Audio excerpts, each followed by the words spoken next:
ดไหลปุ๊บผุดคนโทรมาปั๊บเบิ่งนู้ลองรับสายจากบ้านเนี่ยผู้ได้โทรมาคอยเนี่ยปะโทกับโทพิลึกไปสาวสายเมื่อก่อนครับเบิ่งจากบ้านเนี่ยบ่ได้ก่อนผู้สาวบ่เมื่อก่อน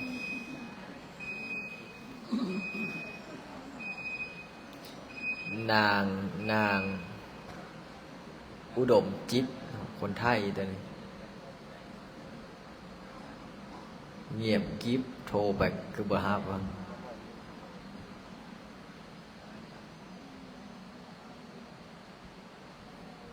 แล้วเดี๋ยวเที่ยวรับละฮัลโหลฮัลโหลนะฮับสายฮับเบาๆเอ้าโทรอีกมันต้องมันโทรแก๊งคอนเซนเตอร์บอกว่ามึง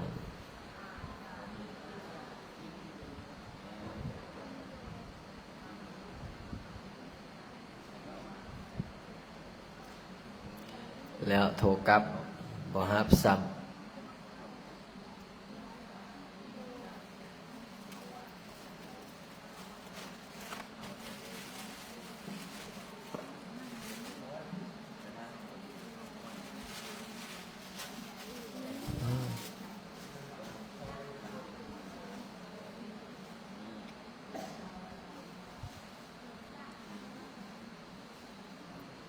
เอา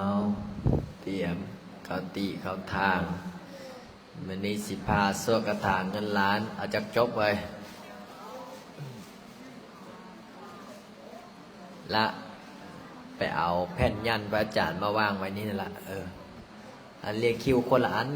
อันเรียงคิวเป็นแถวไปเด้อเป็นแถวไปคิมจะข้ามตัวใหญ่เขาไปเอาไปเรียงตัวตรงพร้อมไปเอาคนไปคนเลี้ยงแถวกันไปเอาละไปเอามาเลี้ยงไว้นี่สูตรในอย่าเฮ็ดตกเด้อล่ะเด้อ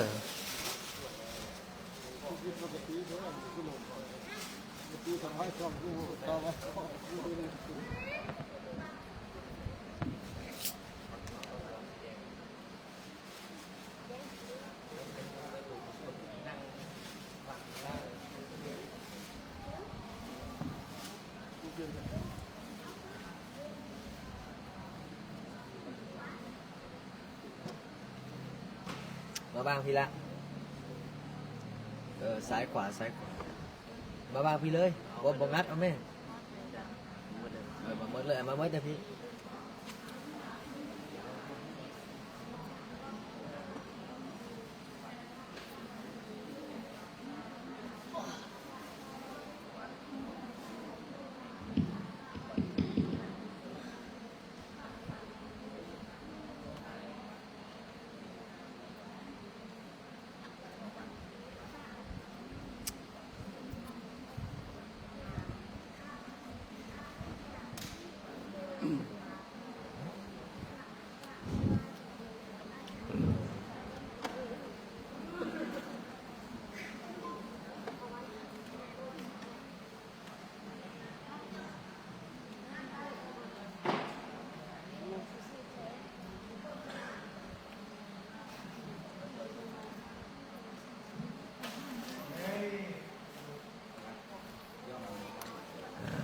ลองเบิ่งเด้อเอามาเบิ่งเด้อจักอันแท้ค่อยเขียนไว้หลายได้ค่อยสวดให้มันจนนั้นปุ่นนะวันนี้เอามาสวดกระถางล้านแบบนี้งามเนาะอยากได้บ่จิมี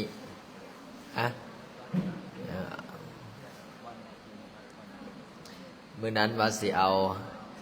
แจกโยมก็เลยบอกว่ายังบ่ทันสูตร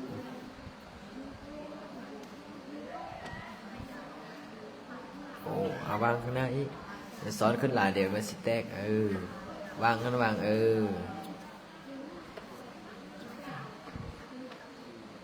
วางไอ้แตกนั่นแหละเบิดเลยยังวางกันละได้ละปะโท มาวางพี่ทำหมดจากแผ่นหมดเด้อพระอาจารย์เฮ็ดพระอาจารย์เฮ็ดประมาณ50 แผ่น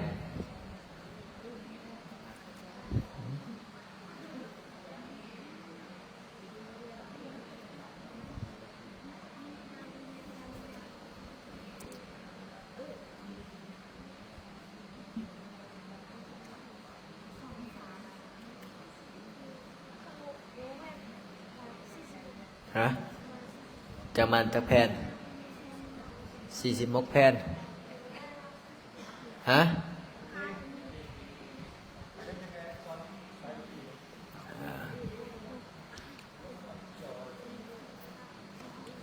แม่มีบ่มาบ่มื้อนี้เนาะ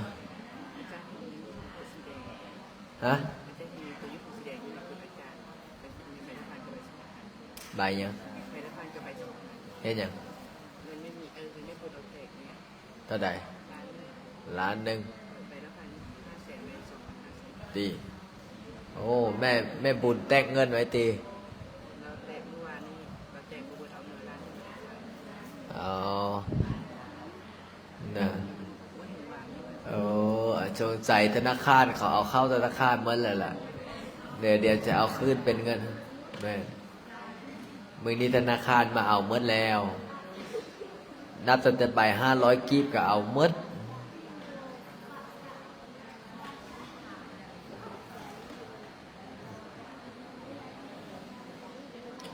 วันนี้15 39 อันละวันนี้15ออกตนยันโยมสวดกระถางเงินล้านสวดปางหงสวดนะโมเม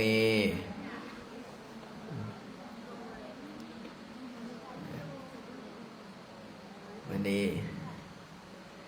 โอ้หรือว่าวันนี้สัมภาษณ์ครูบาบ่เนาะ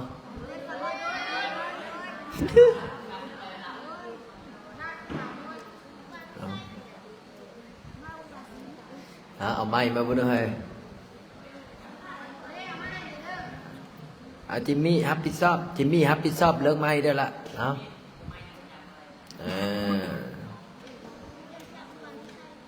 ให้ได้อาแฮมให้ครูบาแต่ละองค์ได้อาแฮมใส่ไม้ก็จึงตื่นนอนได้อะไรไม้มาเด้อไอ้จัวใดวะ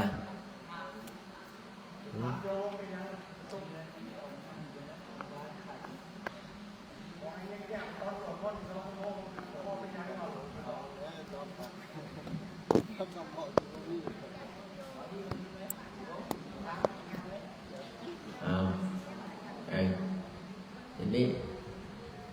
ละเริ่มตั้งแต่อย่าบอกกรรมอย่าป้อกำเป็นยังไงบวชมาได้จักเดือนแล้วรู้สึกเป็นยังไงไอใส่ไม้ในเด้อขน่อยจะได้อย่าป้อกำบวชเขาเป็นยังไงได้ก็จักเอาจัวมิดก่อนนะอยากฟังบ่จัวนั่งสมาธิฟังนั่งสมาธินั่งดีเพื่อก่อนเนี่ยจัวนั่งดีๆนะจัวเอ้ยนั่งดีนะขออนุญาตพ่อแม่ครูบาอาจารย์อันกะจะชื่อว่าจังใดดีล่ะ ก็รู้สึกสบายใจขึ้นหอยอย่าให้แม่โมอ่ะเฮ้ยโอ้ไหนจะฝนมาเป็นมือกล้องนั่นแหละไ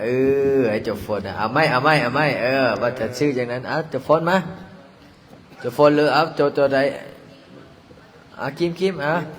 ยังสักคะแนนใดเอาให้เห็นหน้าเด้ออย่ามันนั่นได้คิมเลยเอาไม่นี่ยังใส่หน้าของปากกาแม่ไปยืนอยู่ให้มันตรงๆแม่เห็นเป็นมือกอง1 2 3แนะนำเด้ว่าซื้ออย่างใดหลังจากที่บวชเข้ามาแล้วรู้สึกอย่างใด1 2 3อันขออนุญาตพ่อแม่ครูบาอาจารย์นะครับอัน ไอ้สมัยเลยเอาไปคนอื่นเถอะสิไป บ่แล้วก็แนะนำก่อนติเฮาก็เริ่มต้นขึ้นแล้วเนาะ เดี๋ยวนะผมเป็นหาฟังคนอื่นกันไหมคิดว่า เอานั่งไปพุ่นแล้วนะจับจูดเลย ภาษาแก โอ้ก็เริ่มได้ เอาคุณบัดจ้อยกันเอาคุณบัดจ้อยเปิดประเด็นกันนะเอาเป็นยังไงอย่าเบามั่วอย่าฝาได้เลยอย่าฝาเบามั่วอะไรได้มั่วให้มันก็ต้องอันนั้นได้หน่อยเนาะบ่แม่นว่าเบาอันนั้นเนี่ยเอานับแนะนำซื้อแล้วก็หลังจากที่เข้ามาบวชแล้วเป็นยังไงนะ1 2 3 โดยกราบนมัสการพระอาจารย์พระเทรานุเทระแล้วก็ออกตนญาณโยมเมซี่ครูบาชื่อว่าครูบาจอยเนาะถือว่าหลังจากได้เข้ามาบวช เบาดังๆได้ไหมมุกคือมันค่อยเท่า หลังจากได้เข้ามาบวชอยู่นำพระอาจารย์แล้วถือว่าจิตใจ แต่เอาตามความจริงก็ถือว่าสงบได้ร้ายขึ้น จากเป็นคนใจห้อนเนาะ ก็ถือว่าจิตใจเย็นลงหลาย แต่ว่าก็ยังอยู่บางอันก็ถือว่ายังการปฏิบัติศีลปฏิบัติธรรมหันก็ถือว่า ค่อยฝึกค่อยอันนั้นเอาเนาะ ในครบ อายุเท่าใดแล้วเฮา ห่วยกันว่าก็จะหัวก็จะขาวได้พระอาจารย์ผม เท่าใด ขาวก็จะลายประมาณชีเลขชีเขาเลขชีเลขชีปลายหน่อยหนึ่ง 40ปลายแล้วเนาะ โดย โอ้เป็นอ้ายใหญ่หมู่ได้แม่นบ่ โดยก็หน่อย เอาคุบกรรมบัดนี้เอา ยังบ่แล้วอยู่เนาะยังบ่แล้ว เอา1 2 3อันฮัลโหล เร็วบ่ต้องเอาลงอะไร ให้ทำก่อนแล้วจะนึงขออนุญาตผมให้ครูบาอาจารย์ที่หอมหนึงเนาะครูบาก็ชื่อครูบากรรมแต่บวชเข้ามาก็ได้ จักมือละ แต่บดีสิเขา3 เดือนแล้วบวช เป็นจะได้บวชเข้ามานี่ ก็สงบขึ้นหลายเติบ แต่ใจยังหอนน้ำจัวหน่อยนี่ล่ะมัน ดื้อโพดบอกกับว่าคอยฟัง อืม พี่ดื้อน้ำเจือน้อยแล้วเนาะ ปวดหัวน้ำจัวหน่อยหลายๆคน เจอใดดื้อที่สุดอยู่นี่เอา วันนี้แหละนั่งข้างหน้านี่ เจอใด จิมมี่นี่ จิมมี่บ่ บอก โอ้ ผู้ฟังเทียงความ อืม นะ บอกคาดว่าเมื่อกี้นี่ก็ยังเทียงอะไรขึ้นมาดิ จะได้สิบวชต่ออีกจักปี ก็บนเนี่ยพระอาจารย์ทำไปเรื่อยๆ บวชไปเรื่อยๆเนาะ โดย เอาสาธุนะเว้ยสาธุแม่นจนสร้างพระใหญ่พอดีสร้างพระใหญ่แล้วเหรออายุเท่าเลยเนาะเอาต่อไปลำดับเนี่ยพอศีล โอ้ยยังอันหนึ่งได้อพระอาจารย์ บ่คุณปัจจ้อยหมดเวลาแล้วไอ้แปลงไม้ให้เครื่องๆกันไหมแปลงไม้ให้เครื่องประสิทธิ์เอาจับจูดได้1 2 3 อ่ะก่อนอื่นกราบนมัสการ เอาไม้เข้าใกล้ๆหน่อยแม่ กราบนมัสการพระอาจารย์ทั้งสอง แล้วก็เพื่อนเพื่อนๆมูล เพื่อนสหธรรมิก เพื่อนสห ก็ว่าในนี้ก็การนมัสการครูบาอาจารย์ เพื่อนสหธรรมิก ผู้ปฏิบัติศีลปฏิบัติธรรมแล้วก็เจริญพรออกตนญาติโยมนี่น้อยสื่ออย่างพ่อศีลจำศีลภาวนา3 มื้อ 3 คืนลองเอาแนะนำก่อน อ่ะ 1 2 3 กราบนมัสการพระอาจารย์ทั้งสอง แล้วก็เพื่อนเพื่อนๆสหามิกทั้งหลาย แล้วก็เจริญพรอาจัวทั้งหลาย บอกให้เจริญพรในจัวนะ สบายดีอาจัวทั้งหลาย ม ขน้อยชื่อพระพุทธศิลป์ จิตต พุทธศิลป์พุ่นนะโอ้สัญญาเนี่ย จิตตสุโข ฮะจิตตะสุทโธผู้มีใจบริสุทธิ์ สุโข สุขโขวะ เลย โอ้ผู้มีใจแปลว่ายัง ได้ยินว่าอันพระอุปสาเพิ่นว่าอันมีจิตที่เป็นสุข มีจิตเป็นสุขเอาสุขก็จนไหมเนาะ จนดำบวชได้จากพรรษาแล้ว อันขน้อยบวชกับพอดีพรรษา2แต่บ่ครบ พรรษา บ่ครบ สอง 2 ปีได้ปีกว่า โอ้พรรษา2แล้วสิบวชไปจักปีฮะ แล้วแต่กำลังบุญ เอาแล้วแต่กำลังบุญเอาสาธุน้องการ สาธุ 3 องค์ฮะองค์ใดหน้าตาดีกว่ากันเว้ยฮะ โอ้อายเนาะ ฮะโอ้อย่าพอสินได้ขาดลอยได้ โอ้อาจารย์เนี่ยเป็นยังไงกูบาดจ้อยแล้ว เอามาทางพี่ทางด้านพี่เอาคุณป้าน้อยได้ต้องอันนั้นเอาเอามาหลวงพ่อกันให้หลวงพ่อกัน เอาตามลำดับอย่าพอน้อยอย่าบอกว่าเห็นบ่ไอ้ชื่อบ่ฟ้าเด้อชื่อบ่ผู้ใดเกือบสิกลางพรรษานะอย่าพ่อคำปี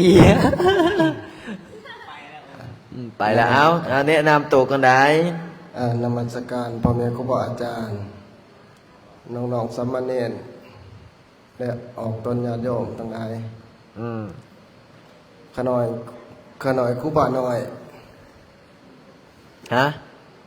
ขน้อยครูบาน้อย ขน่อยกูมาหน่อย การมาอันที่มาจำนำพรรษาอาจารย์ในการหลายประสบการณ์หลายอย่างเลยมันลง เป็นยังไงได้ล่ะ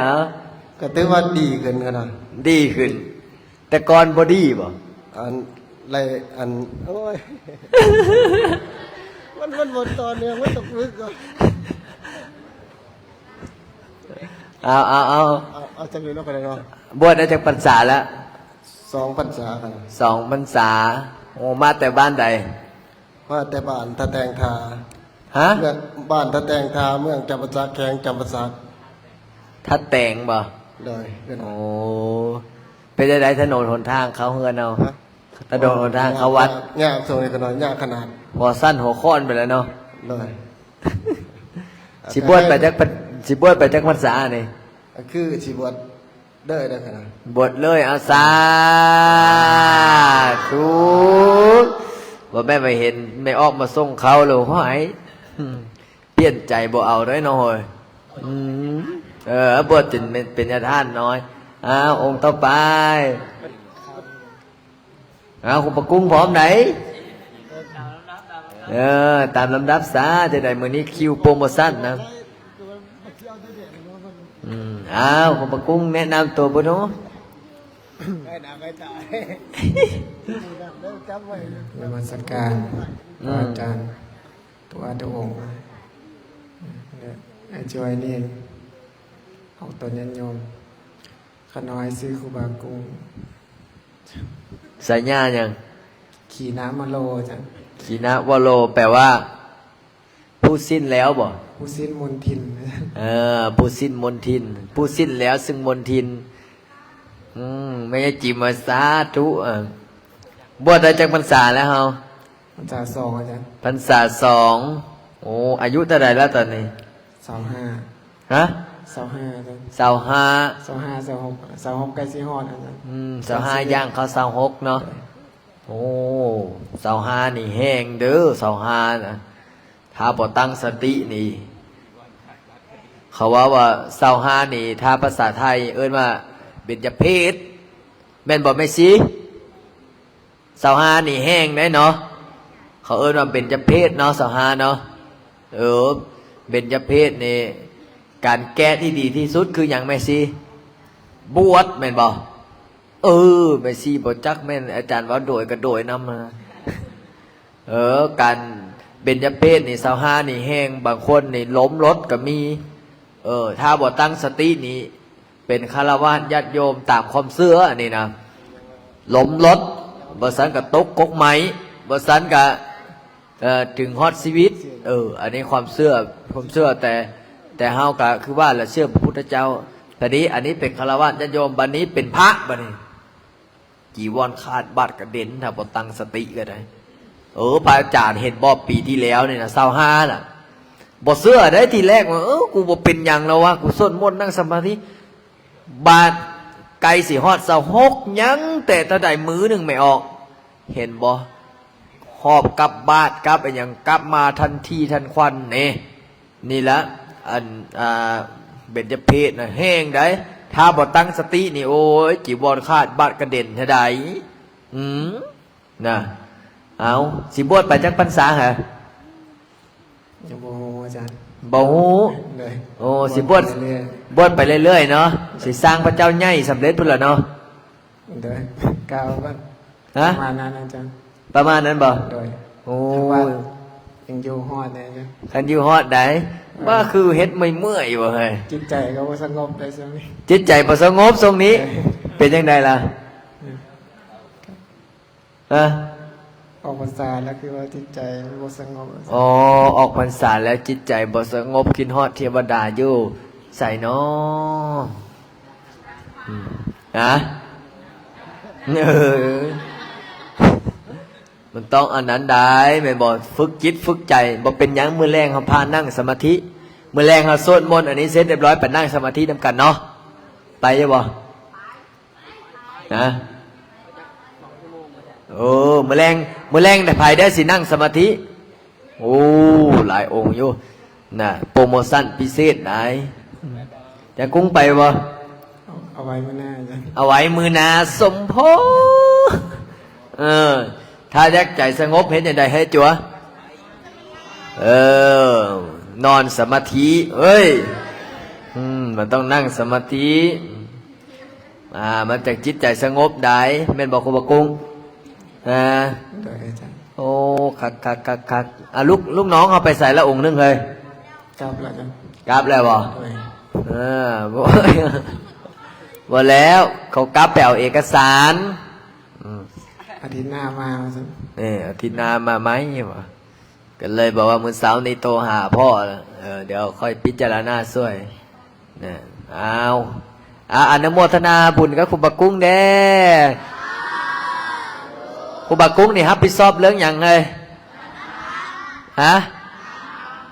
กวาดลานธรรมมื้อเสาร์นี้มากวาดได้มื้อเสาร์มื้อนี้ก็มากวาดคู่มือได้ขยันนี่เอาฝึกเอาครูบาอันนี้ต่อไป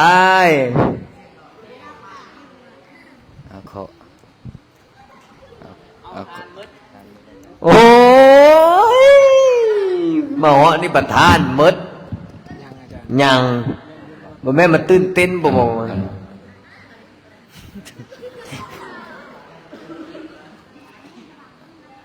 ขอกราบนมัสการครูบาอาจารย์เนาะแล้วก็เอาตัวญาติโยมและทุกๆคนทุกๆองค์เนาะแล้วก็ญาติโยมอะโลเอาไปรถแล้วก็ญาติโยมที่กำลังเบิ่งอยู่เนาะครูบาก็คือครูบาซื้อครูบามีไซเนาะก็อยู่ในนครหลวงนี่แหละอยู่กับมาบวชกับอยู่นอกก็บ่ได้เฮ็ดหยังบ่ดีเนาะอยู่นอกก็เป็นคนรักษาศีลคือกันแต่ถ้าจิตใจบ่สงบแล้วก็มาขัดเกลาเนาะแล้วก็เลยได้มาบวชก็ได้ก็คือว่าแหละได้ลงผิดลงพลาดไปเนาะเพราะว่าเรากำลังฝึกบ่ฮู้เฮาปรับปรุงเฮาฝึกจิตฝึกใจเฮาไปเรื่อยๆฝึกจิตฝึกใจตอนนี้อายุเท่าไหร่แล้วล่ะตอนนี้อายุก็เข้า33 ปีแล้วเนาะ33โอ้อันนี้สิบวชไปจักปีอ่ะนี่ก็บวชไปเรื่อยๆนั่นแหละบวชไปเรื่อยๆแม่นล่ะแบบว่าค่ำใดนอนนั้นก็บ่แม่นนั้นอาจารย์บ่แม่นบวชไปเรื่อยๆคือธุดงค์ไว้ค่ำใดนอนนั้นก็คือพระอาจารย์ไปเดินธุดงค์นึงโอ้ยค่ำใส่นอนนั้นนอนภาษาก็ได้นอนล่ะเห็นบ่อาจารย์บ่ไล่ตอนไปเดินธุดงค์นะพระอาจารย์พอไปฮอดภาษาพระอาจารย์พาย่างเข้าไปเพิ่นทำท่าบ่โอ้อาจารย์ขน้อยจิบขี้ปัญญานี่ผู้บกาเขาโอ้ยมืดบ่มืดไปจักอยู่แต่ใดแล้วแถว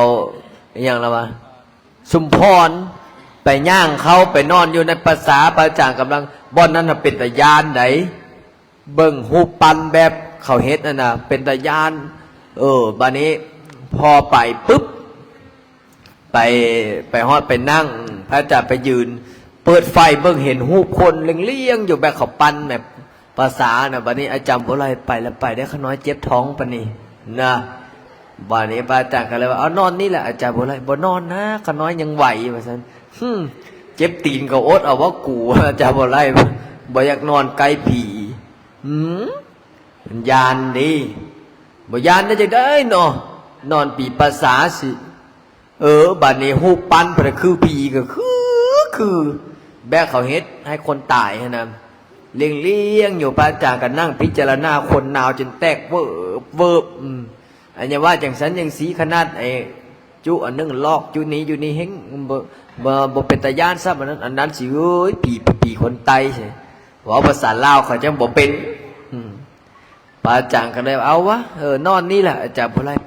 ปข้าน้อยยังไหวย่างไปเกือบ10 กิโลมึงดูความขี้ยานนะเสร็จเรียบร้อยพอย่างไปพระอาจารย์ว่าเอานอนในนี่แหละตื่นเช้ามาเฮงฮึกพอไปเดินหุดงมันคักได้โหบ่3-4 มื้อจะได้อาบน้ำถึงนึ่งไม่ออกไหมแปรงฟอกแปรงฟันเนี่ยบ่ต้องสนว่าสบู่ไปอย่างนี้ทิมมัดมันนักเด้ยังเหลือแต่อันนั้นละยังเหลือแต่ขวดน้ำพอได้กินประทังชีวิตสันประทังชีวิตนี่แหละย่างไปแดดฮ้อนแถวอยู่ทางไตนะอันน้ำติดรถมันหลายเด้ติดรถไอ้อย่างรถนะรถ10 ล้อมันวิ่งไปวิ่งมาเขาแก้ปามเขาแก้ยางเขาแก้ไอ้พวกมนัดพวกนั้นลายมันแล่นรถ10 ล้อนะแว่นไปแว่นมาแล่นทีละที่นะรถ10 ล้อมันมาไกลแต่ประมาณซ้ำนี้หานั่นแหละมาเล่นวู้สะโบงนี่ปิ่นเห็นฮอตก้นมันรถมันไอ้นั่นเนาะรถใหญ่เนาะหาย่างมันมาไกลบางทีเนี่ยจะเล่นไปน้ำลมมันพอเลยอาจารย์บ่ไล่พระกันย่างกระตอกแคกพระอาจารย์บ่แล้วบ่ได้เฮียนวิชาเสียวเหยียบเล็กกระปูพี่ปานนั้นเพิ่นว่าบ่เจ็บได้เขาเล็กลวดนั่นน่ะเหยียบเขาโบเกือบสอดโหยเพิ่นก็ถามอาจารย์บ่เหยียบวะคิดในใจกูก็เหยียบคือกันกูบ่บอกไผดอกยันเสียเปรียบเด้เหยียบบันไดเล็กจนคดบ่คดจังไดนอนเล็กลวดแม่นบ่บัดนี้แต่ขอไปตีนหนาบัดนี้นะเพราะว่าตีนหนาคือกับอย่างรถนี่แหละเหยียบไปโบคักฮ้อนทั้งฮ้อนเด้คือพระอาจารย์เล่าให้บ่อาจารย์บ่ไล่แท้มันมีอยู่ในคลิปนั่นนะมันคลิปน่ะมันมีในโทรศัพท์ตัวนั้นทางตีนนี่นะจอดทางตีนนี้อาจารย์โบไลเนี่ยมันจุดปึกมัดอันนี้นะปุ้ยย่างเลือดทั้งเลือดเลือดแน่อีหยังแน่ป้าโตคักขนาดกินข้าวกับมื้อนั้นมีจุนึงไปถวายเพลพระอาจารย์ก็เลยว่ามื้อนี้สิเบิ่งสวดกระถางเงินล้านมาก่อนให้โชคให้ลาภจุไม่ออกขอพระจักรจับเงินสัมปจิจามินาสังสีโมคนเบิ้งคลิปนั้นประมาณ6 ล้านวิว6 ล้านวิวมีคนมีโชคมีลาภหลายแต่คนด่าประมาณ100,000 กว่าคนพระอาจารย์ก็เลยเขาว่าพระอีหยังเขาจับเงินบ่จับแต่แล้วเขามาให้จับเนาะเขาบ่ได้เอาได้มาเลยพ่อไปย่างไปนอนจุทางสายบุญทางใต้เขาใจดีได้ให้ไปนอนตามสวนปาล์มนะบัดนี้นามปาล์มหูบ่ปาล์มสวนปาล์มคือมันคือกกมะพร้าวนะนามยาวครับพี่เหยียบเกือบกับบริไส้ค่อยยองตะเปะไปป้าตุ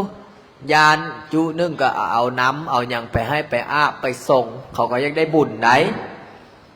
เขาก็ยังได้บุญบางคนก็วันนี้อาหารที่ดีที่สุดอยู่ไตคืออย่างงูบ่ฮะแม่นยังแจ่วปิ้งปลาเอาผู้ใดตอบถึกมีโปรโมชั่นไหนเฮ้ยผักกระถิน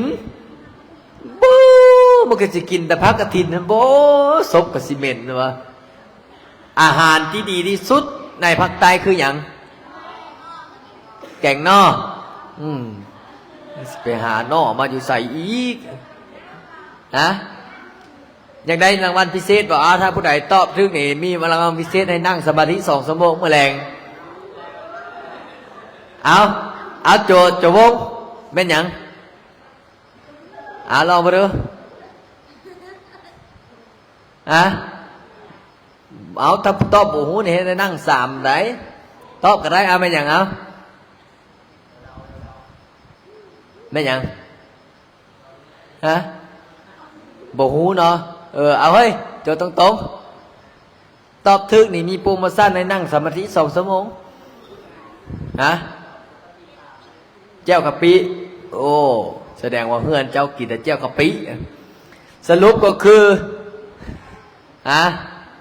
เอาบ่ถ้าผู้ใดตอบถึกแม่ผู้นั้นได้นั่งสมาธิ2 ชั่วโมงเอาบ่เอ้ย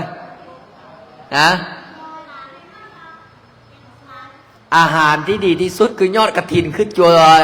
สุขสวรรค์เบ้าเนี่ยนะยอดกระถินตามข้างทางเขาก็จะมียอดงามๆกระถินเนาะเวลาเขาเอาจักไปตายอดกระถินมันก็ขึ้นไหม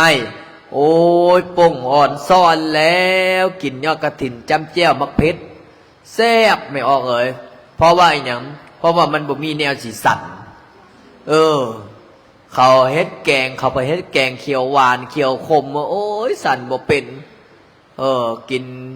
บัดนี้กินหลายก็บ่ได้เวลาให้พรไม่ออก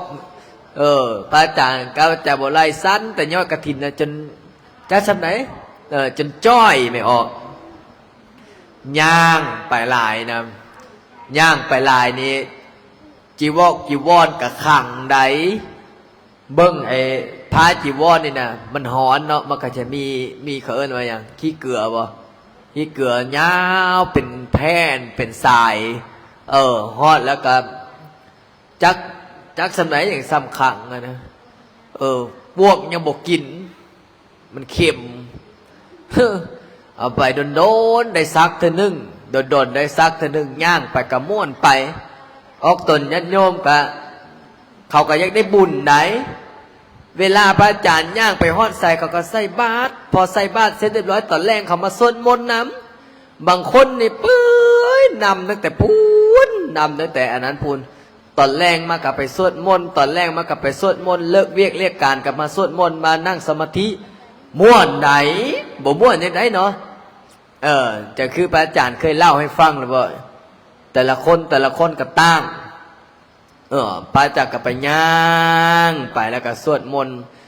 บ่อนนั้นแวะบ่อนนั้นค่ำใส่นอนนั้นตกกลางคืนมาสมมติสวดมนต์เสร็จเรียบร้อยบ่เมื่อยพระอาจารย์ก็พาไปเดินอาจารย์โบราณก็ย่างแล้วกลางค่ำกลางคืนก็ต้องแหวงมีไฟอันเขินอย่างไฟเล่นนั่นนะตำรวจนะไฟจราจรฮะห้อยใส่แอวนี่แหละบางที่เนาะรถมาไกลๆเฮ็ดอาจารย์โบราณเพิ่นจะขี้ดื้อหน่อยนึงเด้เนาะเฮ็ดโบกเวกเขาก็นึกว่าอีหยังเนาะแม่นบ่เขาก็นึกว่ารถเกิดอุบัติเหตุเขาก็สะลอลงได้บ้อนโค้งบ้อนอย่างพระอาจารย์ไปบัดมื้อนั้นเนาะพระอาจารย์ก็ย่างโค้งแถวโค้งนั่นแหละเขาว่าโค้ง10 ศพบ่แม่น100 ศพโค้ง100 ศพเนี่ยแม่นอยู่จังหวัดเลยวันนี้ไปนั่งไปพระอาจารย์ก็ขอเมื่อนี้สิขอภาวนาอยู่นี้ก่อนอาจารย์บ่ไล่พอไปฮอดปุ๊บเมื่อยเด้ซะจักบาดจักอีหยังปีลุงตุงนั่งจักกดจักหยังวันนี้นั่งลงรับพระอาจารย์กับแผ่เมตตาโค้งอยู่นะมันเป็นโค้งน่าจะหลายคนตายเพราะว่าน่าจะก็เกิดอุบัติเหตุเบิ่งแก้วกับซะแต่นั้นเสาลักลายแต่นั้นไปเป็นแถวพระอาจารย์เลยแผ่เมตตาสัพเพสัตตาสัทธาโหนตุพระอาจารย์ก็นั่งสมาธินางสมาธิภาวนาไปได้บัดนี้นะพอนั่งสมาธิภาวนาไปจิตมันสงบก็ว่าโอ้ฝันบัดนี้มันเมื่อยเด้ซะรับคาอยู่นั่นแหละเมื่อยฝันว่ามี2 พ่อเฒ่านึงบอกว่ามาขี่รถจักรไปกรีดยางพอไปกรีดยางบัดนี้รถ10 ล้อละมาอีกทางนึงรถ10 ล้อละเบรกแตกก็เลยมาซน2 เท้าเลยตายอยู่นั้น พอตายอย่างนั้นก็บ่มีผู้ใดมาเอิ้นขวัญถ้าภาษาบรรเทาเอิ้นขวัญเอิ้นวิญญาณเนาะบ่มีผู้ใดไปเอิ้นขวัญเอิ้นวิญญาณบัดนี้ผู้ใดก็บ่มาเอิ้นเพิ่นว่าหลงทางเมื่อบัดนี้พระอาจารย์เลยขอแผ่เมตตาเด้อส่วนบุญส่วนกุศลที่ข้าพเจ้าได้ประพฤติได้ปฏิบัติเดินทุดงค์ปฏิบัติศีลปฏิบัติธรรมสวดมนต์ภาวนาขอแผ่เมตตาให้เจ้าเด้ออธิษฐานแผ่เมตตาให้เพิ่นแล้ว2 เท่านั้นก็มาฮับตื่นเช้ามาไปบิ่งทบ้านโอ้คนใส่บ้านจนได้เป๊ะจนได้เป๊ะหูบ่ได้เป๊ะเป็นอย่างมันคนใส่หลายนะอันนี้ส่งการแผ่เมตตาอันนี้ส่งการแผ่เมตตากันอันนี้ส่งการนั่งสมาธิอาจารย์โบไลกับทั้งนักแด่ทั้งเมื่อยแด่ให้ละเพิ่นกูบอกหูอย่างนี้กูจะมาดีกว่าบัดนี้พระจักรย่างไปบัดนี้มื้อต่อมาบัดนี้ไปมันบ่มีบ้านคน10 กว่ากิโลบ่มีผู้ใดใส่บ้านให้สักคนเบ้ยอาหารดีสุดยอดเป็นอย่างไรวะสุขวันเอาวะอย่างน้อยก็มียอดกฐินข้างทางนี่แหละวะเด็ดเอายอดกฐินนั่นแหละบัดนี้คนขับรถกะบอกว่าอาจารย์อธิษฐานแล้วได้บอกว่าจังใดก็ย่าหากว่าบ่มีผู้ใดใส่บ้านเนี่ยเฮาบ่ต้องไปซื้ออย่างมากินได้ก็กินบ่ได้ก็ย่าอดบัดนี้พ่อใหญ่สุนทรก็บ่มีผู้ใดใส่บ้านเพิ่นก็ทางพูนก็เด็ดยอดกฐินตั้งแต่ผีละจะได้เป็นกรรมทางผีก็เด็ดยอดกฐินไปฮอดจะเป็นกองยอดกฐินกินบ่ลงบ่มีเขามานึงไปมีอีนายเท่านึงอยู่สวนนึงเพิ่นแวะเข้าไปเพิ่นละว่าโอ้โยมก็เอาข้าวมานะบอกว่าโยมนี่มีข้าวบัดนี้พระอาจารย์เขาไปขอบิ่งน้ำบ้านน้ำลาวนู้บัดนี้พอเท่ากับไม่เท่านั้นปันอยู่สวนปาล์มเนาะจำบ่ไรเนาะสวนปาล์มกับสวนปาล์มห้างๆไม่ออกเลยต้นปาล์ม3-4 ต้นฮ้อนกับฮ้อนโอ้ยบัดนี้ก็เลยว่าขออาศัยเข้า2พอเท่าไม่เท่านี่แหละวะไปแล้วก็ใส่บาตรให้จำแก้วมักเพชรกับยอดกฐินอิ่มสวยเสร็จเรียบร้อยกินเสร็จแล้วก็เพิ่นเมื่อยนอนแล้วนอนตั้งลมอยู่นั่นแหละเสร็จเรียบร้อยขายค่ำหัวแรงมาประมาณบ่าย 3ย่างต่อบัดนี้มันเมื่อยเด้มันบ่ได้สั่นเข่าเนาะมันเมื่อยล้าพูดจนแทบจะเป็นวินบัดนี้ก็ย่างไปมาประหอดต้นโพต้นหนึ่งบัดนี้พระอาจารย์พยักนอนแห้งว่าไปพักนี่แหละว่าซั่นพักอยู่บ้านนี่แหละบัดนี้พระอาจารย์ก็เลยไปนั่งสมาธิภาวนาอย่างนั้นอาจารย์โบไลก็ถ้าไปฮอดวันไหนเพิ่นรับก่อนวันนั้นเพิ่นเมื่อยเด้เพราะว่าปีแรกเพิ่นไปเดินทุดงค์เพราะว่าที่แรกเพิ่นยังจิตเพิ่นบ่ทันแข็งเดี๋ยวพูดตอนไปทางภาคเหนือเพิ่นได้สิเล่าให้ฟังวันนั้นอันนี้มื้อนี้คร่าวๆกันเพิ่นก็ไปนั่งพระอาจารย์นั่งสมาธิอาจารย์โบไลเพิ่นก็ลาบโกนสอดเจ็บตีนเนาะเลือดดีไหลเลือดไหลบ่พอแล้วเลือดดังก็ออกอีกเลือดดังตั้งซอกตั้งทรงเบาหวานเพิ่นขึ้นความดันบัดนี้อาจารย์โบไลกับพาสปอร์ตเมิดบัดพาสปอร์ตเมิดเฮ็ดจังได๋กลับจะโบไลกลับไปปั๊มพาสปอร์ตนั่งรถตู้ผู้ใดแล้ววะจังหวัดแพร่เนาะน่านจังหวัดน่านรถตู้กับรถตู้ใจดีเขาเอาน้ำเท่าใดวะนักข้าวได้เขาเอาน้ำเท่าใดแล้ววะจ้างรถตู้จ้างอันนั้นมาจังหวัดใดละหนองคายบ่อุตรดิตถ์บ่จะว่าจะมาใส่หนองคายบ่จะเอามาตั้งแต่พุ่นยิ่งมาตั้งแต่ประจวบมาลงหนองคายจะว่าขับรถจากสมง13-14 ชั่วโมงยิ่งไปฮอดพี่พระอาจารย์ก็ย่างผู้เดียวแล้วบัดนี้คอยย่างผู้เดียวสิมื้อละ40-50 กิโลย่างม่วนแล้วย่างคิดในใจว่าถ้าย่างผู้เดียวนี่ก็คักพระอาจารย์เลยว่า ถ้าย่างผู้เดียวยานยานกระเทยปั๊มก็เลยว่าเอาพระอาจารย์เลยมานั่งอธิษฐานอยู่เขาพันธุอยู่เพชรบุรีไปนั่งสมาธิอย่าพ่อเท่านึงอายุประมาณ100 ปีนี่แหละมดวัดมีแต่องค์เดียวนั่นแหละเพิ่นก็ว่านั่งสมาธิพระอาจารย์ไปฮอดแบบนี้พระอาจารย์ไปฮอดพระอาจารย์ว่าโอ้ขอมานั่งสมาธิภาวนาอยู่นี่เด้อเขากรรมฐานอยู่นี่3 มื้อ 3 คืนวันนี้พระอาจารย์ก็เขานั่งสมาธิบ่อนอื่นก็บ่นั่งไหนไปนั่งเพราะเขาเผาศพมันเลยไปนอนอย่างนั้นว่าเอาขอนอนอยู่นี่ล่ะนั่งสมาธิภาวนาอยู่นี่เสร็จแล้วตื่นเช้ามาเนี่ยพ่อนั้นเพิ่นมาเพิ่นก็บอกลูกศิษย์เพิ่นว่าเฮ้ยพระองค์นั้นยังอยู่ไหมลูกศิษย์บอกว่าโอ้ยังอยู่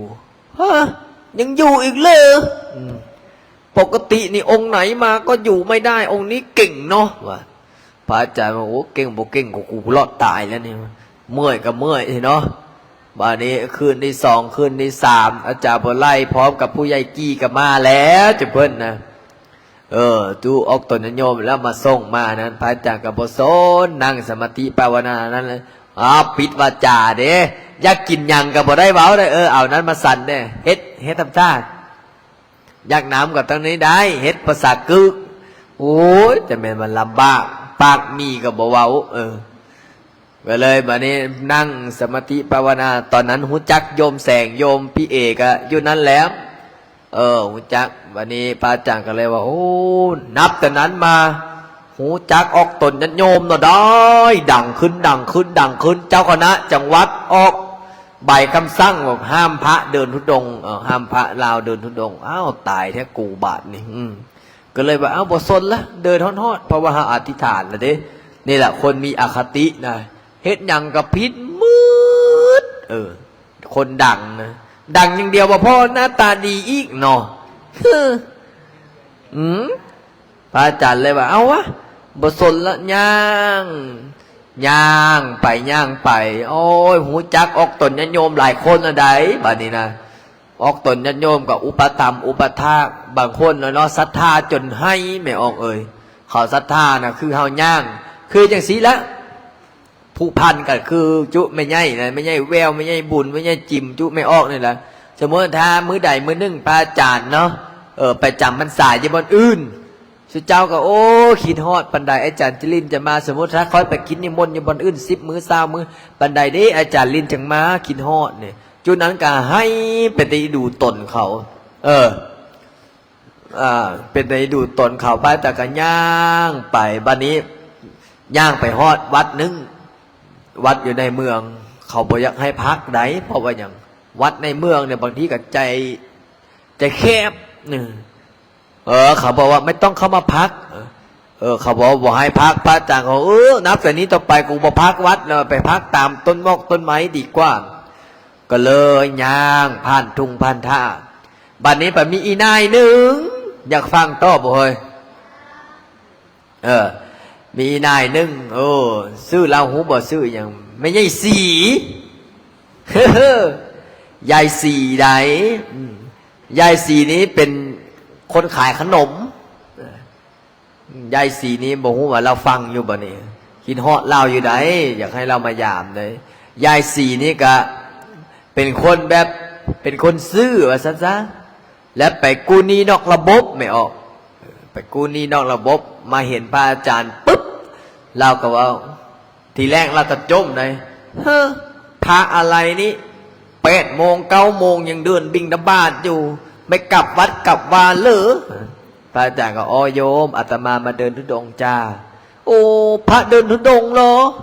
เพิ่นอยากใส่บาตรทำบุญพระเดินธุดงค์ไหนบัดนี้เนาะเพิ่นก็กลับไปหารเพิ่นก็ไปเอาขนมที่ขายอยู่หารนั่นน่ะกลับมาปุ๊บเพิ่นก็มาใส่บาตรมาใส่นะบัดนี้เพิ่นก็ใส่ทีแรกเพิ่นก็ใส่แบบธรรมดานี่นะใส่บาตรทำบุญธรรมดานี่แหละเพิ่นก็ว่าโอ้ขอใส่บาตรทำบุญพอจะได้หมดหนี้หมดสินพอจะได้มีโชคมีลาภกับเขาบ้างนี่ซื้อทีไรไม่ถูกจักทีนี่เสียดซ้ายเสียดขวา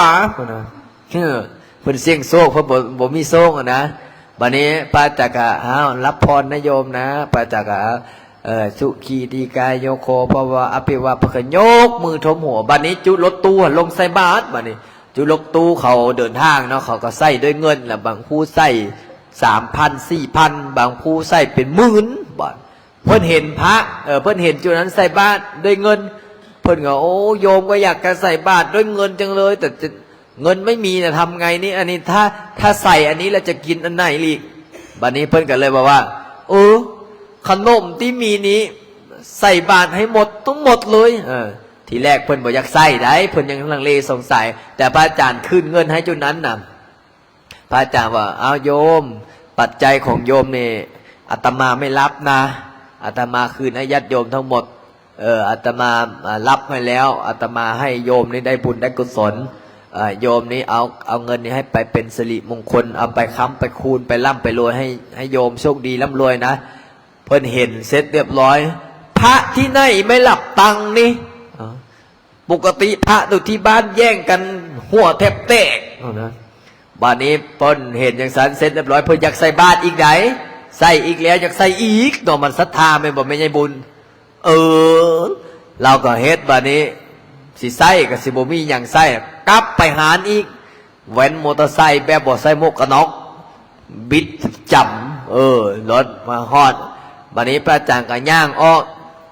เราย่านบ่ทันได้เนาะขี่มาไปไวเบรกจากลากล้อเกือบ10 เมตรเสร็จเรียบร้อยหยุดโยมขอใส่บาตรอีกขอใส่บาตรอีกได้บ้านนี้กระต้า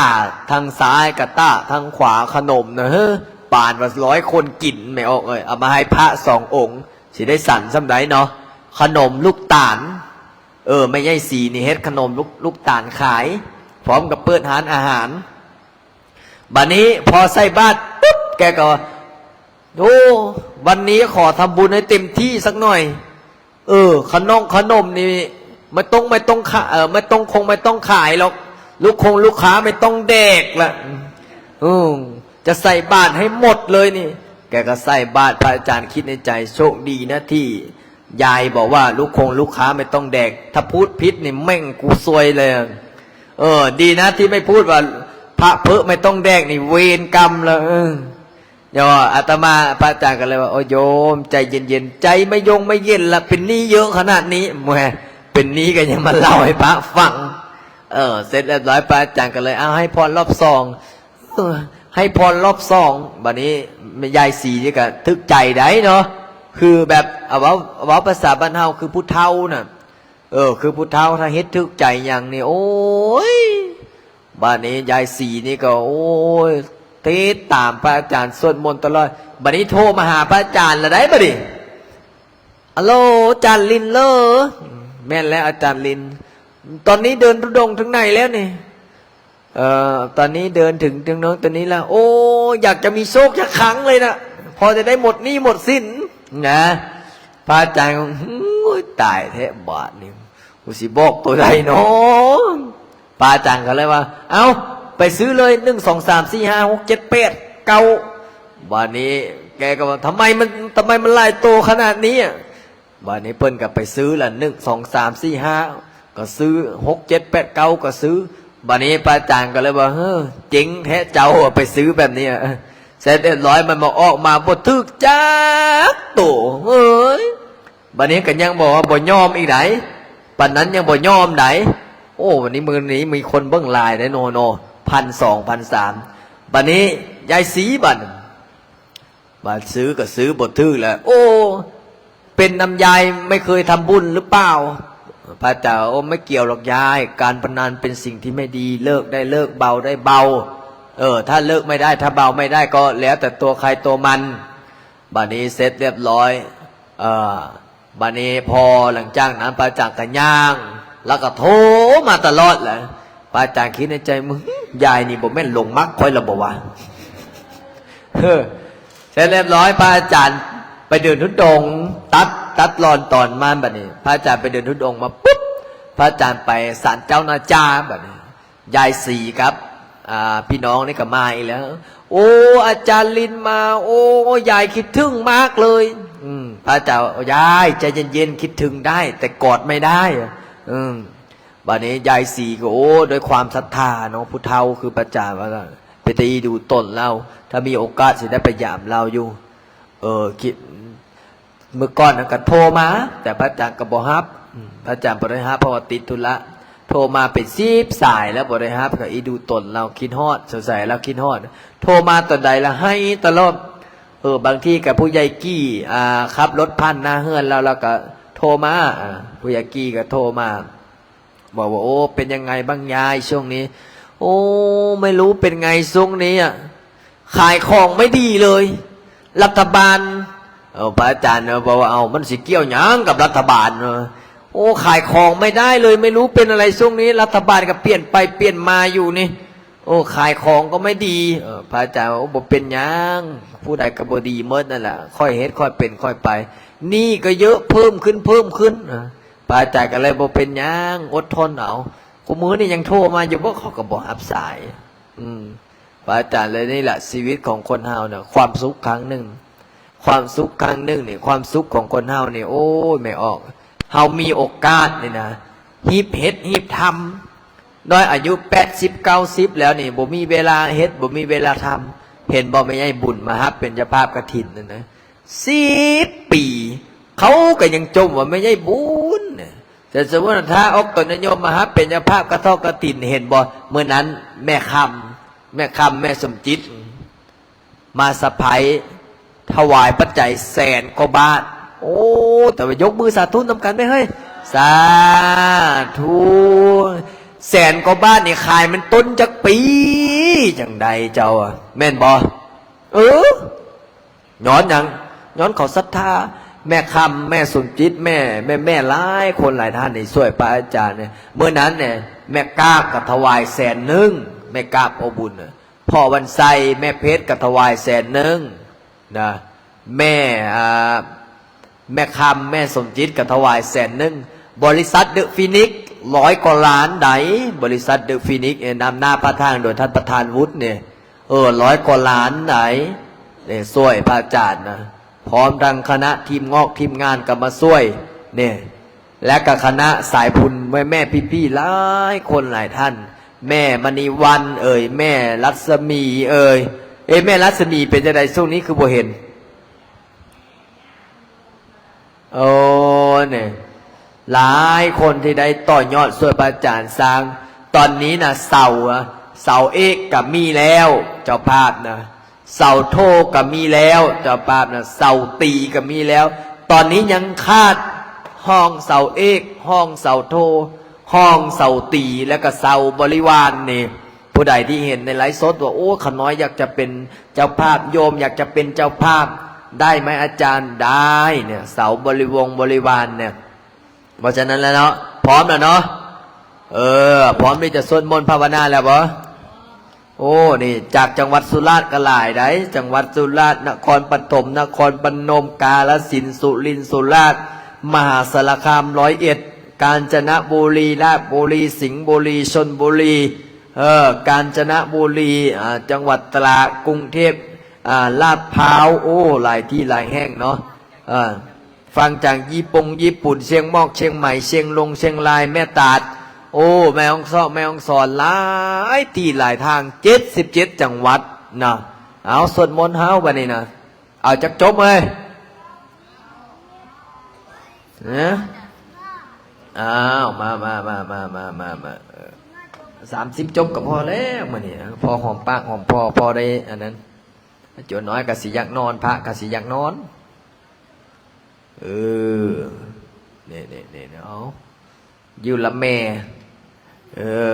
อยู่ละแม่เนี่ยอาจารย์บ่ไล่โดนนักไดอยู่อำเภอหยังล่ะวะละแม่ได้เนาะอาจารย์บ่ไล่เนาะอยู่อำเภอละแม่นี่อาจารย์บ่ไล่ดูดวงเกือบตายดูข่าวลืมบึ้งของหมอบอกว่าจังได๋ฮู้บ่หมอดูดวงบอกว่าอาจารย์กำลังมีเคราะห์แม่ตื่นเช้ามามีเคราะห์อีหลีอย่าไปเฮ็ดได้ดูซุ่มซี่ซุ่มห้านี่ตายได้เอ้ยเอาม่วนคักเนาะมื้อนี้เนาะออกตนโยมก็ได้มาจากขอนแก่นด้วยเนาะเอาไม้ตัวนั้นมา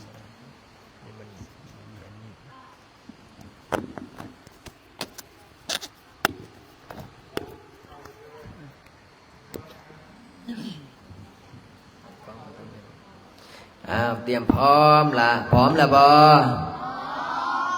ยากไปเดินธุดงค์บ่เดี๋ยวสิพาขึ้นเดินธุดงค์อยู่ทางพุ่นวัดอาจารย์เกตด่านสูงออกไปทางพุ่นเนาะให้อาจารย์กุ้งได้เจ้าถิ่นเนาะเดี๋ยวให้เจ้าเสงแล้วก่อนละอาจารย์กุ้งได้เจ้าถิ่นแม่นบ่อาจารย์กุ้งเจ้าถิ่นแล้วว่า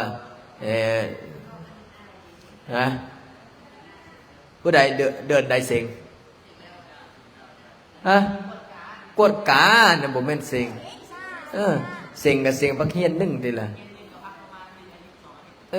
ก็เดี๋ยวค่อยจะพาไปเดี๋ยวลาเด้อแต่จังใดก็ญาติถ้าญาติโยมคนไหนอยากจะไปแสวงบุญที่ประเทศอินเดียกับพระอาจารย์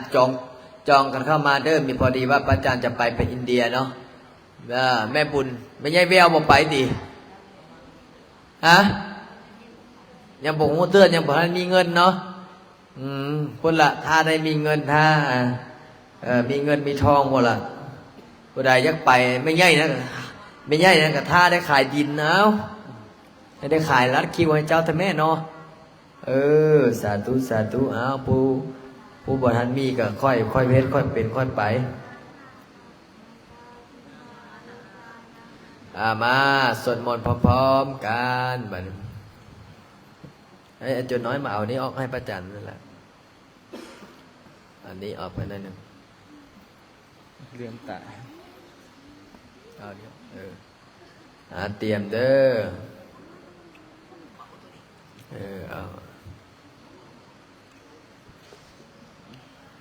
เตรียมพร้อมอะระหัง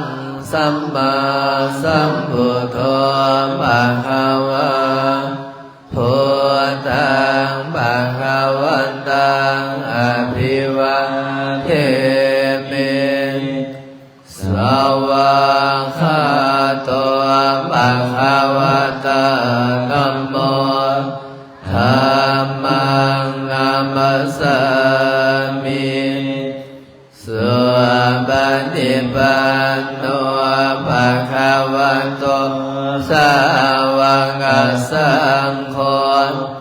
สังฆังนามามินะโมตัสสะภะคะวะโตอะระหะโตสัมมาสัมพุทธัสสะนะโมตัสสะภะคะวะโตอะระหะโตสัมมาสัมพุทธัสสะนะโม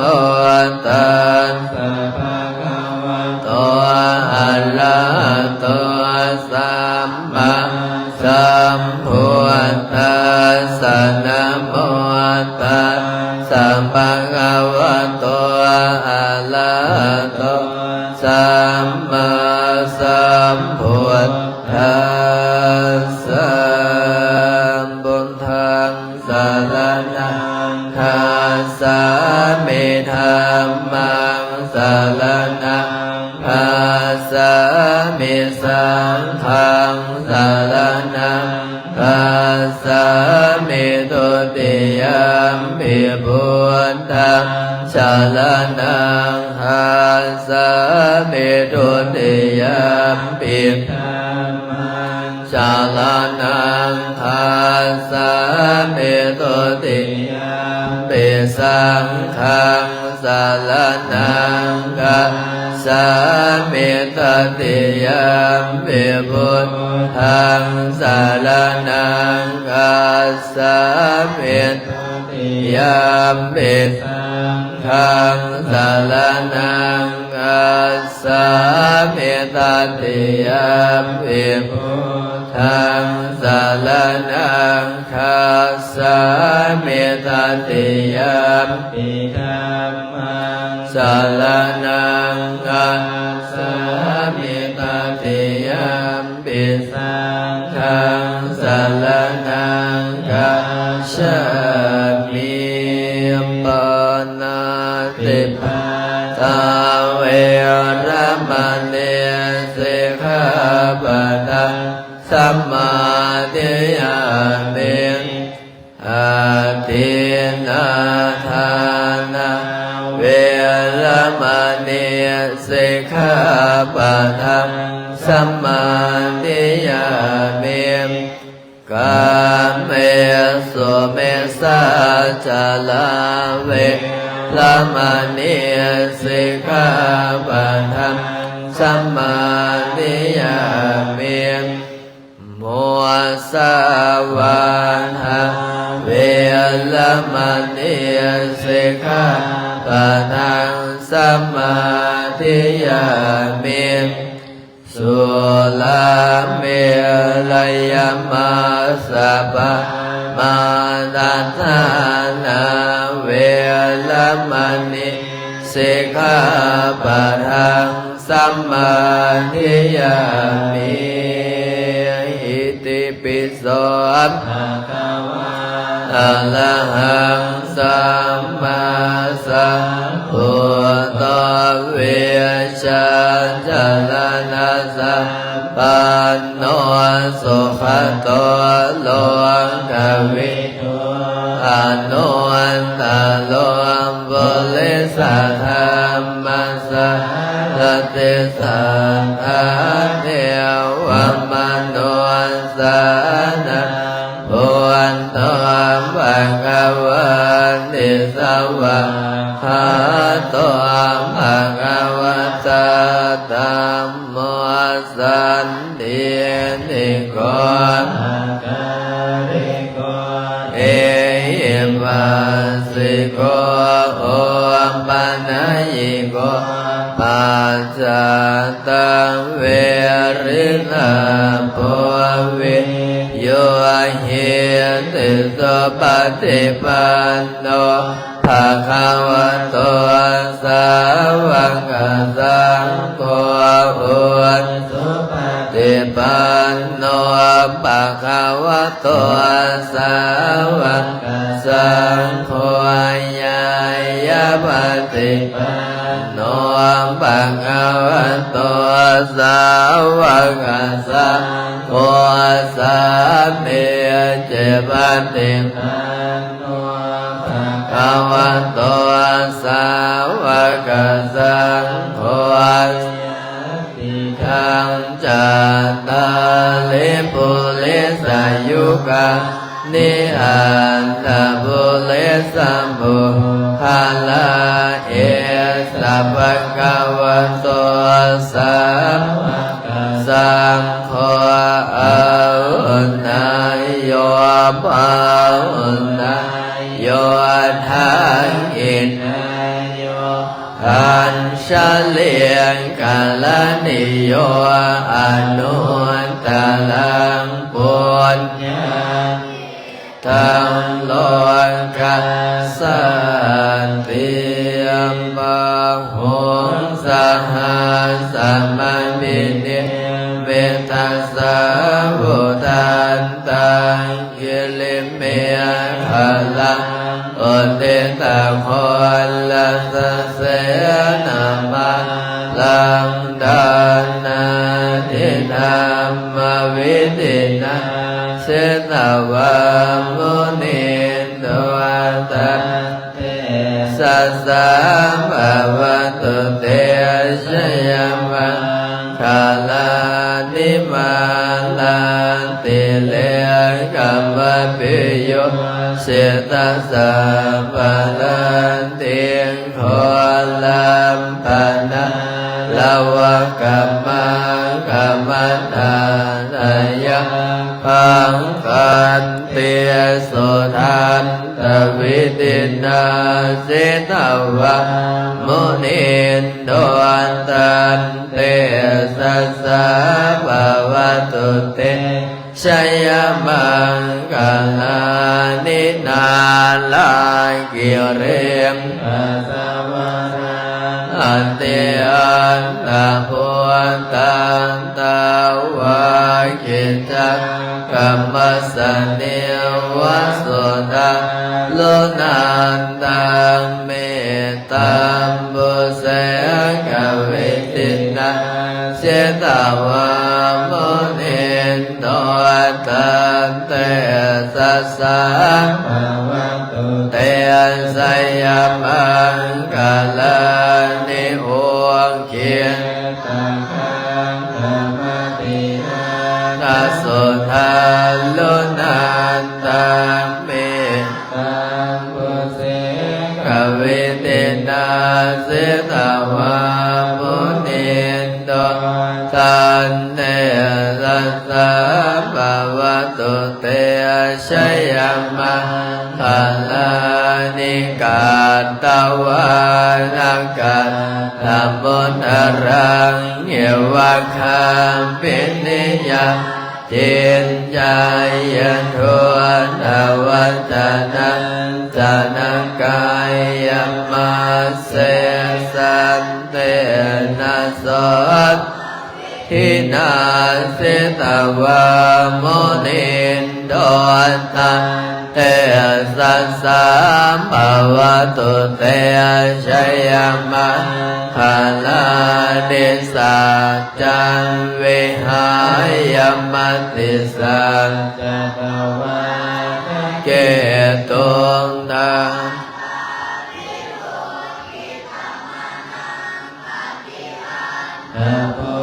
ตังปัญญาปฏิยปัจจาริโตเชตวะโมนินโตตันเตสัสสะวะโตเตชะยามังกาลานินันโดปะทาพุสะคังวิปุถังไมหิทิงปวดเตนะเทระพุสังเกนะธรรมาปยันโตหินโทมปันเทสวิรินะสิตวะโมนิโทตันเตสัสสะภะวะโตเตชะยามังกาลานิสังทวงขันเทียนติปุสังเกนัสสุตันตาทังพระมังวิสุทธิสุติมิเทปังกาภิธานังยังนาเทนะวิตินาเสตวะโมนินโตตันเตสัสสะภะวะโตเตสยามะภาลานิเอตาปิปุวันภาลาตะกังทายโยวาจันโนขินาทิเนสารเตมันตันติสวะนันเนกวิวิธานิจุปังทวานิโมขังสุขังอธิกามัยยนะโรสัพพัญโยนะโมเมพุทธเตสัสสะรัตนะตยะทะเนกาเตสัพพสิติปัสสิเทวะนารายะปรเมศลาเสติกัมมาจาอินนาจะจตุรกาคัมภิลักขกาสมุนาพุทธุขังหาจัสสะรัมปัสสยาปัสสิมติมาวันตุเตชะยะสยะทอลานิทอลานิอุทาติอุทาตินาตินาติสยะสยะขะโคละตนละนิสัยนิไลสัยเสนะเมโลลาสัพพโนลาสิสยะสยะคัมปิระโสปินาเกมนานาคิปิสัจพุทธกาลิส ยสยตัวนิมิตารุเกียสยสยสิเกียสุตตะทานามุกัจจาสยสยวรุณนะโมขายาตาสยสยจัมปาทินาคกุรกันโทสยคัสสะพลตุลงสุกรภูชนสิหาเปียกติปาจยสยวรุณนะโมขายาตาชิตาสิตาเสนาเรียปุญญสุติโนรติสยสยสุขาสุขาสิวิสยสยทอลเนตาเลสัทธาสุสยาสยสยทอลเนสัมปิสัทธาสยสยมังกลันภาวะเขสยสยวลุนนายาเขสยสยละกัสสุลัมพุสันเตสัสยสยพระเมตทักกันนาสยสยลาสาเดียรังสยสยปัตวิงสาพังสยสยอรหันตาปัจเจกพุทธสาวังสยสยปะเยสุโลหะโลหะลินเดวะสยสยพระมาสุลาขอสยสยนาขอเวลุลังขอเวโลปาขอจันติมาลาเวอินทอจาเวนันเตยโยจังกุเวโลวรุโนปิจาคิวายโยจะปาสุญโยกุมาโลนันดารณโกอัตตาลัสมหาเทวาสิทธิตามยโยอิวกายระโมภวันตุเตชัยธรรมโมจัสสะโฆจัตสะปะโรจัสสยกะเอเต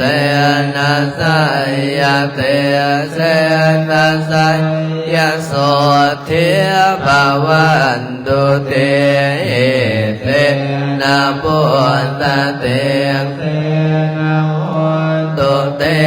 ชยมังคลังสโยปิพุทธัสสะสิลิมาโตอายังมาลาสัจจัมปะปิมาโตปาลาสโยโอโคชัยยัมโพเดมันเดปะโมเตตาชัยยตตาพระมกนามัยสิโนสยโยปิพุทธัสสะสิลิมาโตอายังมาลาสัจจัมปะปิมาโตปาราสโยโอโคสัยยะโพธิมันเดปะโมเตตาชัยยนาตาปรินทกนามัยสิโนสยโยปิพุทธัสสะสิลิมาโตอายังมาจัมปาปิมาโตบาลาสยโยโคสัยยะโพธิมันเดปะโมติตาชัยยนาตาเทวกนามัยสิโนสยโยปิพุทธัสสะสิลิมาโตอายังพระสัจจพาปิมาโตปาลาสยโย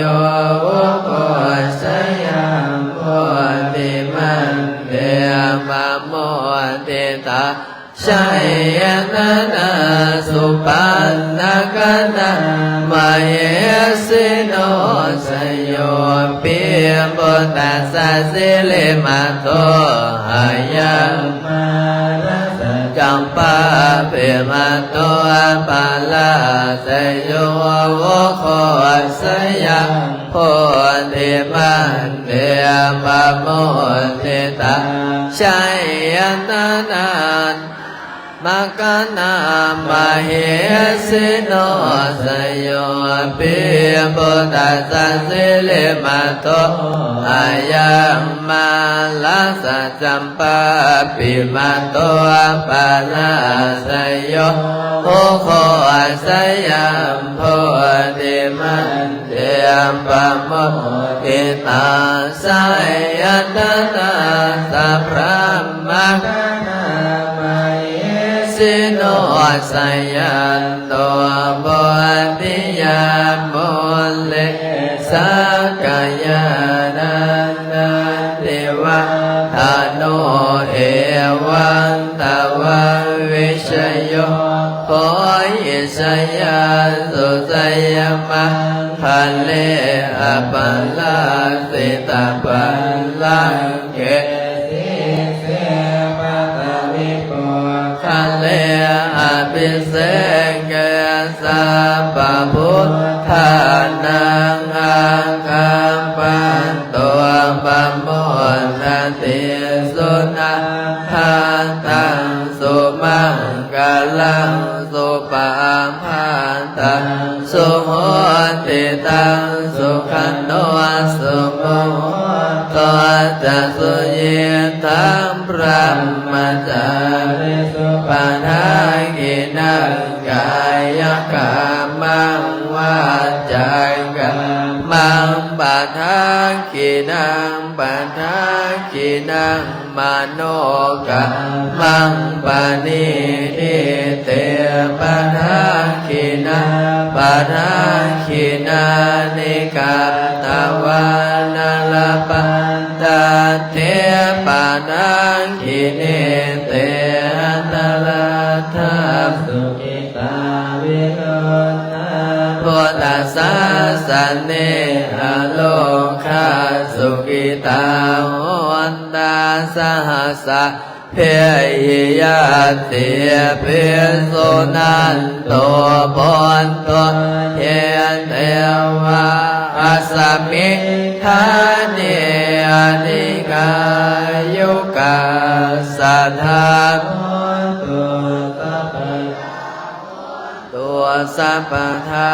ลังขันตัวสัพพสัตตานารังขันตัวสินาสาสนังยากะจิปันทาวาเตสังสาเปโปเลนตัวมโนลาทายุตากาเลปวัสสัตตัววัสสังวัสสังวรังกาโรขันจุปาทาวาเตสังนิวาเรตัวจัสสะปะทางกายะสุขังจิตติสุขังอรหันตุยะทาลัง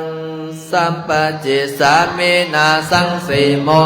มาจมาเทวาสัพเพยะคาปะรายติภมมาจมาเทวาอภินาภาภวันตุเมปุญโญมหาโพภวันตุเมมิเตมะโหวันติพุทธมะโอนะโมพุทธายะวิลาตโยวิลโกตสาวิลาตาเสวิลาตาสาวิลาอิติโยอัมปุณัสสะมานิมัมปุณัสสะสวะโหอังสัมปติชามิเพ่งเพ่งปาปาเลือเลือสัมปจิสามิสิโมปมาจะมหาเรียวาสะเปยะคาปะลายันติปมาจะมหาเทวาอาภิพวันตุเมมหา ปุญโญมหารังโพภวันโตเมเมเตปะโออันเตพุทธังพุทธายะวิลานายโยวิลโคนนายังเวลาเองสาวิลาเสวิลาตาสาวิลาอิทิโยพุทธัสสะมานิมามาพุทธัสสะสวะสัมปติชามิเพ่งเพ่งเลือเลือสัมปติสามินาสังสีโมภมมาจมาเทวาสัพเพยคะปลายันติภมมาธรรมาเทวาอันเพียงมหาปุญโญมหาลังโพภวันโตเมมิเตภะโออัตเตพุทธามะอาอุนาโมพุทธายะวิลาทายโยวิลาโคนายังเวลาหิงสาวิระทาสีวิลาทาสาวิลาอิติโยพุทธัสสะมานิมามาพุทธัสสะสวะโหนสัมปติชามิเพ่งเพ่งพาบาหาลือสัพเพสัตตาสัตตาหุนโตอเวราสุขาสิวิโนขอให้สัตว์ทั้งหลายจงเป็นผู้บ่มีเวรต่อกันและกันจงเป็นผู้รับรองสิ่งอยู่เป็นสุขทุกเมื่อเถิดการตั้งปุญญังพลังไม้ห่างสัพเพมังคียภวันตุเตขอให้สัตว์ทั้งสิ้นนั้นจงเป็นผู้ส่วนได้เสวยผลบุญอันนี้ข้าพระเจ้าได้บำเพ็ญแล้วนั้นเถิดอะระหังสัมมาสัมพุทโธภะคะวาพุทธังภะคะวันตังอะภิวะเทมิสวากขาโตภะคะวะโตธัมโมธัมมังนัมสสามิสุปฏิปันโนภะคะวะโตสาวกสังโฆสังฆังนามามิสาธุ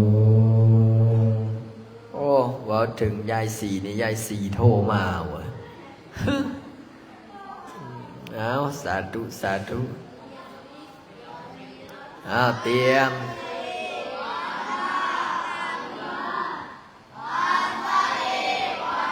ฮัลโหล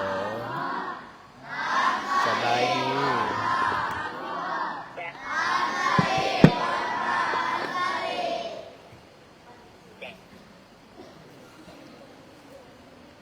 ฮัลโหล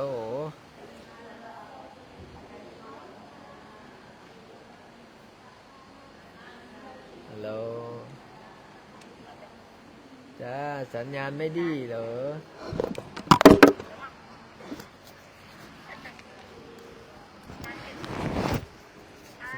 จ้าสัญญาณไม่ดีเลยฮับพรสุขิติกายโยขอภาวะเปวันสิเลสานิจังโมตาปัญจาลิโนจัตตารโรธัมมังคันติอายุวันโนสุขังภาลังยะนามดุขปาตันโอคาปัญญาปาตาจันเนปยาโตอาปันตาจันเนอุตโตสัพเพปิปานิโนเอตวัตตาสัพพิสัมปุญญาสัมปะทังสัพเพเทวะอนุโมทันตุสาธุอนุโมทนาบุญกับออกตนญาติโยมเด้อฮัลโหลสัญญาณไม่ดีเลยยายสีสบายดีนะจวดไอ้สวดมนต์แล้วบ่ได้ตั้งใจโอ้ยังคลายข้องอยู่เลยนี่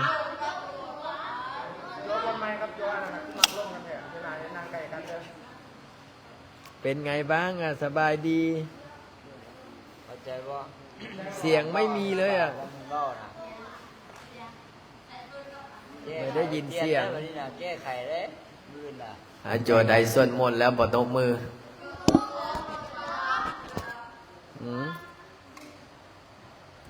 เบิ่งแม่นยายสีเนี่ยเฮ้ย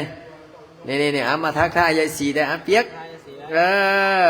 ให้กำลังใจยายสีได้ยายสีโทรมาเนี่ยสบายดีนะเออนี่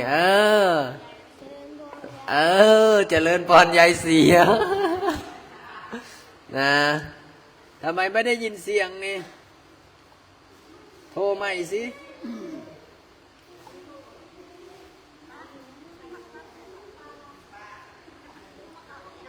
ไม่ได้ยินเสียง องค์การสิกนาสมาธิต่อโลกยกเบอร์เกอร์ นี่โอ้อยู่กับลูกโจลูกเนียนลายองค์แล้วนี่วัดใหม่พระอาจารย์นี่เห็นไหมนี่มามีโอกาสมายามด้วยเด้อนี่ยายสีโทรมาเลยไดนี่ ฮะนี่คิดถึงยายสีอายุเท่าไหร่แล้วปีนี้60เท่าไหร่แล้วนี่ไม่ได้ยินเสียง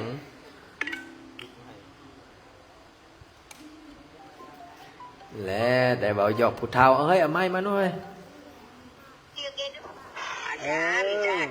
จ้าได้ยินแล้วนี่ จ้านี่น้องยายสี่จ้า น้องยายสี ชื่อเก๋ผู้ตื้อ น่า อาจารย์สบายดีนะ สบายดี ยายสี่เขายากตอนนี้เป็นหนี้เยอะมาก เป็นนี่เยอะ ไม่ใช่มันเป็น120ใช่ไหม เอาสู้อดทนเอา ไม่ไหวปีใหม่นี่แหละอยากจะไปเที่ยวอยากจะไปหาพระอาจารย์ อยากจะมาหา อ้วยก็จะไปเลยอ้วยกันติ๊กทุกวัน เงินนะเมื่อกี้ ไม่เจอผู้ใหญ่ดีเลย ไม่เจอผู้ใหญ่กีเลยเหรอ ไม่เจอเลย นะ เด็กโทรมาสิโอ้พระอาจารย์น่ะมองสีสันนั่นเลยนะมองอ้วนกว่าเดิมนะเนี่ย นั่นแหละอ้วนกว่าเดิมใช่ใบายใจ ยังไม่ปิดร้านอีกเลย โอ้โหโลจะขายได้อีกจะถูกจ่ายตลาดอีกตั้ง700-800เนี่ยโลขายลูกค้ายังไม่เข้า ลูกค้า น้องเขาออกไปแล้ว2 คนคนไทย2 คนออกหมดจังจ้า น่ะเอาสู้ๆนะจ๊ะ นี่พระอาจารย์เราอ้วนนะเนี่ย อ้วนขึ้นหน้าตาดีขึ้นกว่าเดิมอะ เดิมเลยละไม่เอี่ยมเลยเป็นสามพันเป็นคนธรรมดาก็รอพระอาจารย์รอมา นะนี่ เดี๋ยวว่าฉันรบกวนอะไรเลยถ้ามีเล็กเด็ดนะจะแค่ตัวตะกี้ จะเปียกยายสี่อยากได้เล็กเด็ดเอาจะเปียกมาบอกอายุนะยายสี่หน่อย เนี่ยจะหาเล็กเด็ดที่เดียวแล้ว นี่นะเปียก